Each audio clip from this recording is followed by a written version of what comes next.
નમસ્કાર વિદ્યાર્થી મિત્રો, હું વત્સલ દોશી આપનું સ્વાગત કરું છું। આજે આપણે ધોરણ 8 મેથ્સમાં ચેપ્ટર 1 સમય સંખ્યાઓ વિશે અભ્યાસ કરીશું। સમય સંખ્યાઓ ભણતા પહેલા આપણે જે અગાઉના ધોરણમાં અન્ય સંખ્યાઓ વિશે ભણી ચૂક્યા છીએ તે જરા યાદ કરી લઈએ।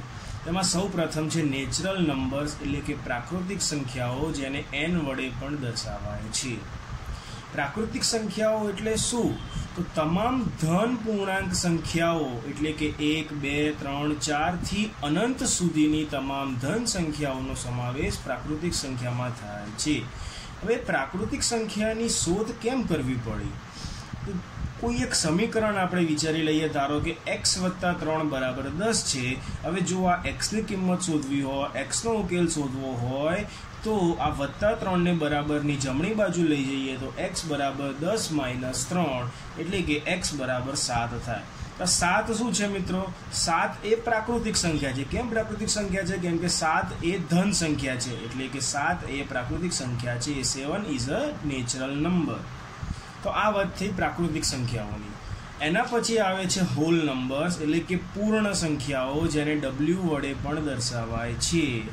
હવે હોલ નંબર્સમાં એવું તો શું પ્રાકૃતિક સંખ્યામાં બાકી રહી ગયું તે હોલ નંબર્સ પૂર્ણ સંખ્યાની જરૂર પડી? તો પ્રાકૃતિક સંખ્યામાં માત્ર ધન સંખ્યાઓ આવતી હતી, જ્યાં 0 નો સમાવેશ થતો હતો નહીં। એટલે કે પૂર્ણ સંખ્યામાં શું આવશે? તો શૂન્ય સહિતની તમામ ધન સંખ્યાઓ જે પ્રાકૃતિક સંખ્યામાં આવે છે એ તો અહીંયા આવશે જ, એની સાથે સાથે શૂન્ય પણ આવશે। એટલે કે 0, 1, 2, 3 થી તમામ ધન અનંત સંખ્યાઓ સુધીનો સમાવેશ પૂર્ણ સંખ્યામાં થશે। હવે એમ થશે કે પૂર્ણ સંખ્યાની જરૂર કેમ પડી? તો ધારો કે આવું કોઈક સમીકરણ હોય, x + 5 = 5, જેમાં x ની કિંમત શોધવી હોય, x નો ઉકેલ શોધવો હોય, તો +5 ને બરાબરની જમણી બાજુ લઈ જઈએ તો x = 5 - 5 એટલે કે x = 0 થાય। તો જ્યાં 0 શું કહેવાય મિત્રો? તો 0 એ પૂર્ણ સંખ્યા થઈ ગઈ। ધન સંખ્યાઓ તો અહીંયા આવશે જ ને સાથે સાથે 0 પણ અહીંયા સમાવેશ થશે, એટલે કે 0 એ પૂર્ણ સંખ્યા છે, where 0 is a whole number। એના પછી આવ્યું ઇન્ટીજર્સ એટલે કે પૂર્ણાંક સંખ્યાઓ, જેને z વડે પણ દર્શાવાય છે। તો પૂર્ણાંક સંખ્યાની જરૂર કેમ પડી? પ્રાકૃતિક અને પૂર્ણ સંખ્યામાં એવી તો કઈ સંખ્યાઓ હતી જે બાકી રહી જાય છે, જેના કારણે પૂર્ણાંક સંખ્યાઓ શોધવાની જરૂર પડી?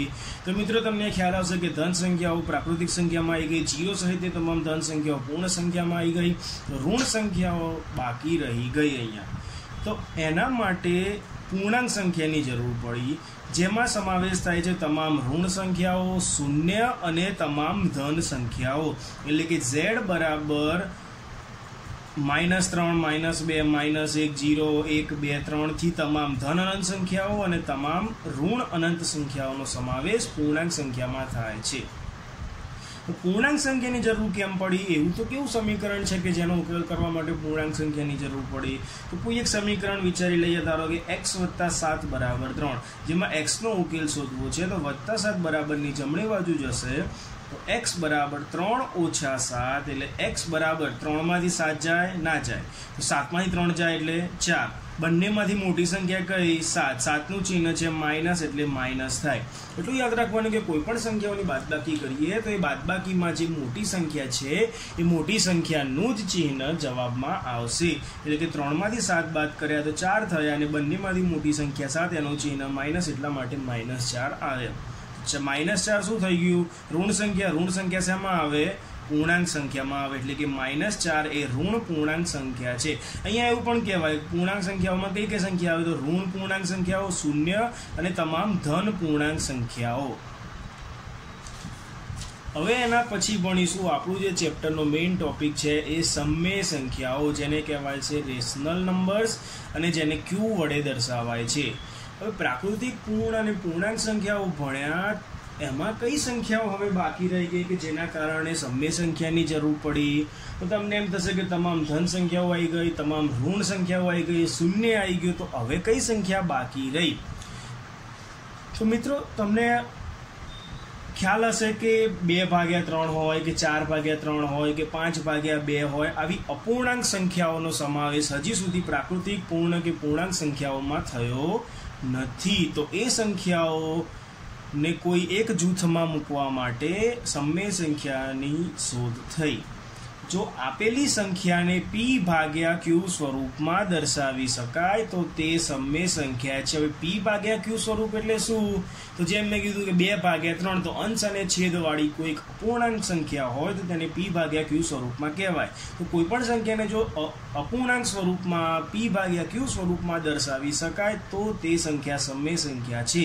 જ્યાં q is not equal to 0, q ની કિંમત 0 હોઈ શકે નહીં. એ હું તમને બાદમાં સમજાવીશ કે કેમ q ની કિંમત 0 થઈ શકવી જોઈએ નહીં. તો q એટલે કે સમમેય સંખ્યામાં ઋણ અપૂર્ણાંક, 0, ધન અપૂર્ણાંક, તે જ રીતે ધન પૂર્ણાંક, ઋણ પૂર્ણાંક, શૂન્ય, તમામ સંખ્યાઓનો સમાવેશ સમમેય સંખ્યામાં થાય છે. ફરી એકવાર કહી લો મિત્રો, સમમેય સંખ્યામાં અપૂર્ણાંક સંખ્યાઓ તો ખરી જ, જેમ કે ઋણ અપૂર્ણાંક, ધન અપૂર્ણાંક, તેની સાથે સાથે શૂન્ય, ધન પૂર્ણાંક અને ઋણ પૂર્ણાંક એમ તમામ સંખ્યાઓનો સમાવેશ થાય છે. હવે આ સંખ્યાની જરૂર કેમ પડી? એવું તો કેવું સમીકરણ આવે છે કે જેના માટે સમમેય સંખ્યાની જરૂર પડે છે મિત્રો? 3x + 7 = 9. ધારો કે આ એક સમીકરણ છે, એમાં x ની કિંમત શોધવી છે, x નો ઉકેલ શોધવો છે. તો 3x = 9 - 7. કેવી રીતે? તો +7 બરાબરની જમણી બાજુ ગયા તો 3x = 9 - 7 એટલે કે 3x = 2.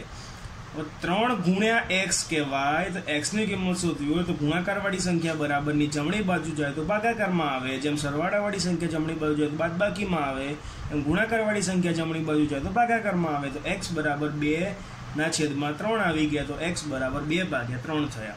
હવે 2/3 એટલે p ભાગ્યા q સ્વરૂપ. મેં તમને જેમ હમણાં કીધું એમ, તો એ p ભાગ્યા q સ્વરૂપ જ કહેવાય. તથા આ ધન સંખ્યા છે એટલે કે જ્યાં 2/3 એ ધન સમમેય સંખ્યા છે એવું કહેવાય, ધન અપૂર્ણાંક સંખ્યા છે તેવું કહેવાય. હવે મેં તમને જેમ કીધું હતું કે p ભાગ્યા q સ્વરૂપમાં હોય એવી જ સંખ્યાને જો સમમેય સંખ્યા કહેવાય તો આ ધન પૂર્ણાંક અને ઋણ પૂર્ણાંક એટલે કે -3, -2, -1, 1, 2, 3 એવી ઋણ પૂર્ણાંક અને ધન પૂર્ણાંક સંખ્યાઓ કેવી રીતે સમમેય સંખ્યા કહેવાય? તમને એ પ્રશ્ન થતો હશે. તો how integers are rational number, એટલે કે પૂર્ણાંક સંખ્યાઓ કેવી રીતે સમમેય સંખ્યા છે. ધારો કે કોઈ એક પૂર્ણાંક સંખ્યા 3 વિશે વિચારીએ કે 3 એ કેવી રીતે સમમેય સંખ્યા છે. 3 એકલી સંખ્યા લખીએ તો 3 અંશ કહેવાય. છેદમાં કંઈ ના હોય તો છેદમાં 1 લખી શકાય મિત્રો. કેમ? કેમ કે 3/1 તો 3 જ થવાના છે, એટલે 3 લખો કે 3/1 લખો, બંનેનો મતલબ એક સરખો જ છે. તો 3/1 એ p ભાગ્યા q સ્વરૂપ થઈ ગયું. અંશ અને છેદવાળી સંખ્યા થઈ ગઈ, અપૂર્ણાંક સંખ્યા થઈ ગઈ. એટલા માટે 3 એ સમમેય સંખ્યા છે તેવું કહેવાય. એ જ રીતે 0. હવે 0 ને કેવી રીતે સમમેય સંખ્યા કહેવાય? તો 0 = 0/1 લખાય. કેમ? કેમ કે 0 ને કોઈ પણ સંખ્યા વડે ભાગીએ તો જવાબ 0 પોતે જ આવે. એટલે 0 ને 0/1 એટલે કે p ભાગ્યા q સ્વરૂપમાં લખી શકાય. એટલા માટે 0 પણ સમમેય સંખ્યા છે. કોઈક ઋણ પૂર્ણાંક સંખ્યા -5 વિચારીએ તો -5 = -5/1 લખી શકાય. એટલા માટે એ પણ p ભાગ્યા q સ્વરૂપ થઈ ગયું. તેથી એ પણ રેશનલ નંબર એટલે કે સમમેય સંખ્યા છે તેમ કહેવાય. હવે મેં જેમ તમને હમણાં કીધું હતું કે p ભાગ્યા q સ્વરૂપમાં દર્શાવી શકાય તો તે સમમેય સંખ્યા છે, પરંતુ છેદવાળો જે q છે, q એ 0 હોવો જોઈએ નહીં. કેમ? તો હવે સમજીએ. જો p ભાગ્યા q બરાબર p ની જગ્યાએ ધારો કે 1 લઈ લઈએ અને q ની જગ્યાએ 0 લઈ લઈએ. મેં કીધું કે q બરાબર 0 હોવું જોઈએ નહીં, પણ જો q બરાબર 0 લઈએ તો શું થાય છે? તો 1/0. છેદમાં જ્યારે પણ કોઈ પણ સંખ્યાના છેદમાં 0 આવે છે ત્યારે એ ઇન્ફિનિટી, અનંત એટલે કે અવ્યાખ્યાયિત થઈ જાય છે, નોટ ડિફાઇન્ડ, જેની કોઈ કિંમત શક્ય નથી. હવે જો આ કોઈ સંખ્યા જ નથી, જેનું કોઈ અસ્તિત્વ જ નથી, જે અવ્યાખ્યાયિત છે, જેની કોઈ વ્યાખ્યા જ નથી, તો એ સમમેય સંખ્યા ક્યાંથી કહેવાય? એટલા માટે જે સમમેય સંખ્યા નથી, is not a rational number. એટલે કે p ભાગ્યા q ફોર્મ હોય તો જ સમમેય સંખ્યા હોય, પરંતુ q ની કિંમત 0 થવી જોઈએ નહીં. તો આ હતો વિસ્તૃત ખ્યાલ સમમેય સંખ્યાઓ વિશે. હવે આપણે જોઈએ કે તમામ પ્રાકૃતિક એટલે કે ધન સંખ્યાઓનો સમાવેશ પૂર્ણ સંખ્યામાં થાય છે. કેમ? કેમ કે પૂર્ણ સંખ્યામાં પ્રાકૃતિક સંખ્યાઓ તમામ ધન સંખ્યાઓ તો છે જ, એની સાથે સાથે શૂન્ય પણ છે. તમામ પૂર્ણ સંખ્યાઓનો સમાવેશ પૂર્ણાંક સંખ્યામાં થાય છે. કેમ કે પૂર્ણ સંખ્યામાં જે 0 અને ધન પ્રાકૃતિક સંખ્યા છે તે જ સંખ્યાઓ પૂર્ણાંક સંખ્યામાં આવે છે. કેમ કે પૂર્ણાંક સંખ્યામાં ઋણ સંખ્યાઓ 0 અને તમામ ધન સંખ્યા આવે છે, અને તમામ પૂર્ણાંક સંખ્યાઓનો સમાવેશ સમય સંખ્યામાં થાય છે. એટલે કે તમામ પ્રાકૃતિક સંખ્યાઓ પૂર્ણ સંખ્યામાં આવી ગઈ, પૂર્ણ સંખ્યાઓ પૂર્ણાંક સંખ્યામાં આવી ગઈ, પૂર્ણાંક સંખ્યાઓ સમય સંખ્યામાં આવી ગઈ. એને કહેવાય કે n belongs to w belongs to z belongs to q. એટલે કે પ્રાકૃતિક સંખ્યાઓનો સમાવેશ પૂર્ણ સંખ્યામાં થાય છે, પૂર્ણ સંખ્યાઓનો સમાવેશ પૂર્ણાંક સંખ્યામાં થાય છે, પૂર્ણાંક સંખ્યાનો સમાવેશ સમય સંખ્યામાં થાય છે. આ ખ્યાલ હતો સંખ્યાઓ વિશે, કે જે પ્રાકૃતિક, પૂર્ણ, પૂર્ણાંક અને સમય એમ 4 પ્રકારમાં વિભાજિત થાય છે. એના પછી આવશે સમય સંખ્યાના ગુણધર્મો, જેના પર આ સંપૂર્ણ ચેપ્ટર આધારિત છે. એમાં સૌ પ્રથમ છે સંવૃત્તાનો ગુણધર્મ, જેને કહેવાય અંગ્રેજીમાં ક્લોઝર પ્રોપર્ટી. પછી છે ક્રમનો ગુણધર્મ, જેને કહેવાય કોમ્યુટેટિવિટી. એના પછી છે જૂથનો ગુણધર્મ, એટલે કે એસોસિએટિવિટી. હવે સંવૃત્તાનો ગુણધર્મ, ક્રમનો ગુણધર્મ, જૂથનો ગુણધર્મ શું કહે છે? એના માટે આપણે કોઈ પણ સંખ્યાઓની 4 ક્રિયાઓ થાય: સરવાળો, બાદબાકી, ગુણાકાર અને ભાગાકાર. એ 4 ક્રિયાઓ માટે 3 ગુણધર્મો, સંવૃત્તા, ક્રમનો અને જૂથનો, એમ 3 ગુણધર્મો આપણે વિસ્તૃત સમજીશું. હવે આ ચેપ્ટરમાં સમય સંખ્યાઓના ગુણધર્મો વિશે ભણવાનું છે મિત્રો, પરંતુ એના પહેલા હું તમને પ્રાકૃતિક, પૂર્ણ, પૂર્ણાંક એમ તમામ સંખ્યાઓનો પણ ગુણધર્મોનો ખ્યાલ આપી દઈશ, જે હવે ધ્યાનથી જોજો. પ્રોપર્ટીઝ ઓફ રેશનલ નંબર્સ, એટલે કે સમય સંખ્યાના ગુણધર્મો. સૌથી પહેલો નંબર છે સંવૃત્તાનો ગુણધર્મ. પ્રાકૃતિક સંખ્યા માટે સંવૃત્તાનો ગુણધર્મ ચેક કરીએ. સંવૃત્તાનો ગુણધર્મ શું કહે છે, કેવી રીતે સંવૃત્તા છે, કેવી રીતે સંવૃત્તા નથી, એ સમજીએ. હવે જેમ મેં કીધું, પ્રાકૃતિક સંખ્યા માટે જો સંવૃત્તાનો ગુણધર્મ ચેક કરવો હોય તો કોઈક 2 પ્રાકૃતિક સંખ્યાઓ, ધારો કે 7 અને 9 છે, એમ કોઈક ગમે તે 2 પ્રાકૃતિક સંખ્યાઓ મેં ધારી લીધી છે. હવે મિત્રો, એ બંને જે સંખ્યાઓ છે એના માટે સરવાળો, બાદબાકી, ગુણાકાર, ભાગાકાર એમ 4 ક્રિયાઓ માટે સંવૃત્તા છે કે કેમ તે ચકાસીશું. એ બંને સંખ્યાઓ જે 7 અને 9 છે એમનો સરવાળો કરીએ તો 7 + 9 એટલે 16 થાય. 7 કેવી સંખ્યા મિત્રો? પ્રાકૃતિક. 9 કેવી સંખ્યા? એ પણ પ્રાકૃતિક. જવાબ આવ્યો 16. એ કેવી સંખ્યા? તો એ પણ પ્રાકૃતિક. એટલે કે જ્યારે 2 પ્રાકૃતિક સંખ્યાઓનો સરવાળો પ્રાકૃતિક સંખ્યા થાય છે, આથી કહી શકાય કે સરવાળાની ક્રિયા માટે પ્રાકૃતિક સંખ્યાઓ સંવૃત્ત છે. જ્યારે કોઈક 2 પ્રાકૃતિક સંખ્યાઓનો સરવાળો કરીએ તો પ્રાકૃતિક સંખ્યા જવાબ આવે તો એ સંવૃત્તા છે તેમ કહેવાય. હવે એ જ 2 સંખ્યાઓ માટે બાદબાકી વિચારીએ તો 7 - 9 કેટલા થાય? -2. કેવી રીતે? તો 9 માંથી 7 જાય તો 2, બંનેમાંથી મોટી સંખ્યા 9, 9નું ચિહ્ન માઇનસ, એટલા માટે -2. તો 2 પ્રાકૃતિક સંખ્યાની બાદબાકી કરીએ, 7 પ્રાકૃતિક, 9 પ્રાકૃતિક, તો જવાબમાં આવ્યા -2. શું -2 એ પ્રાકૃતિક સંખ્યા છે? તો ના. -2 કેવી સંખ્યા છે? તો પૂર્ણાંક સંખ્યા. એટલા માટે 2 પ્રાકૃતિક સંખ્યાની બાદબાકી પ્રાકૃતિક સંખ્યા થતી નથી. આથી કહી શકાય કે બાદબાકીની ક્રિયા માટે પ્રાકૃતિક સંખ્યાઓ સંવૃત્ત નથી. તો જવાબ પ્રાકૃતિક સંખ્યા આવે તો સંવૃત્તા છે, જવાબ પ્રાકૃતિક સંખ્યા નથી આવતી તો સંવૃત્તા નથી, એવું થયું. હવે ગુણાકાર માટે વિચારીએ કે 7 × 9 થાય 63. પ્રાકૃતિક સંખ્યાનો ગુણાકાર પ્રાકૃતિક સંખ્યા સાથે કરવાથી જવાબ પણ આવ્યો પ્રાકૃતિક સંખ્યા. એટલે તમને ખ્યાલ આવી જશે કે આ પણ છે સંવૃત્તા કે નથી? હા, છે. હવે એ જ 2 સંખ્યાનો ભાગાકાર વિચારીએ તો 7 / 9 = 7/9. એટલે કે આ થઈ ગયું p/q સ્વરૂપ. p/q સ્વરૂપ મેં તમને હમણાં પણ કીધું હતું, એને શું કહેવાય? સમય સંખ્યા. એટલે કે 2 પ્રાકૃતિક સંખ્યાઓનો ભાગાકાર કર્યો તો જવાબ શું આવ્યો? સમય સંખ્યા. તો પ્રાકૃતિકનો ભાગાકાર પ્રાકૃતિક સાથે કરીએ અને સમય સંખ્યા આવે તો સંવૃત્તા કહેવાય મિત્રો? ના કહેવાય. કેમ કે 2 પ્રાકૃતિક સંખ્યાઓનો ભાગાકાર પ્રાકૃતિક સંખ્યા થતો નથી. આથી કહી શકાય કે ભાગાકારની ક્રિયા માટે પ્રાકૃતિક સંખ્યાઓ સંવૃત્ત નથી. સરવાળો તો સંવૃત્ત છે, બાદબાકી સંવૃત્ત નથી, ગુણાકાર સંવૃત્ત છે, ભાગાકાર સંવૃત્ત નથી. તો આ વાત થઈ પ્રાકૃતિક સંખ્યા માટે સંવૃત્તાનો ગુણધર્મ. આ જ રીતે આપણે પૂર્ણ સંખ્યાઓ, પૂર્ણાંક સંખ્યાઓ અને સમય સંખ્યાઓ માટે સંવૃત્તાનો ગુણધર્મનો ચકાસીશું. એના પછી આવશે પૂર્ણ સંખ્યાઓ માટે સંવૃત્તાનો ગુણધર્મ. ધારો કે કોઈક 2 પૂર્ણ સંખ્યાઓ 0 અને 5 છે. સરવાળો કરીએ, બાદબાકી કરીએ, ગુણાકાર કરીએ અને ભાગાકાર કરીએ આ જ બે સંખ્યાઓની 0 + 5 બરાબર થાય 5. 0 પૂર્ણ સંખ્યા, 5 પૂર્ણ સંખ્યા અને આ 5 પણ પૂર્ણ સંખ્યાઓ, એટલે કે બે પૂર્ણ સંખ્યાનો સરવાળો પૂર્ણ સંખ્યા થાય છે. આથી કહી શકાય કે સરવાળાની ક્રિયા માટે પૂર્ણ સંખ્યાઓ સંવૃત્ત છે. પૂર્ણ વત્તા પૂર્ણ બરાબર પૂર્ણ, એટલે સંવૃત્તતા છે.